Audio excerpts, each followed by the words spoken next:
અન્યાશ્રય જેને આપણે કહીએ છીએ, અન્યાશ્રય ન કરવું. આપણે વૈષ્ણવો છીએ.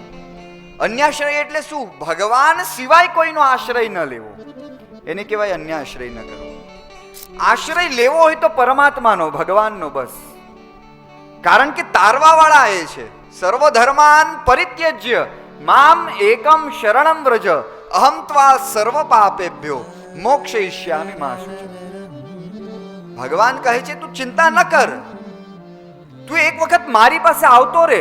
ભગવાનનો એક હાથ ઊંચો છે ને, દેખાય છે તમને? સ્વરૂપના દર્શન થાય છે. શીખો. ભગવાન પોતાના ભક્તોને બોલાવે છે, આવતા રહ્યો મારી પાસે. સર્વધર્માન પરિત્યજ્ય, તમે જેને ધર્મ સમજો છો ને જેટલા તમારા કર્તવ્ય છે એ બધું સંપન્ન કરી, જે ન કરવાનું છે બધું છોડી મારી પાસે આવતા રહ્યો.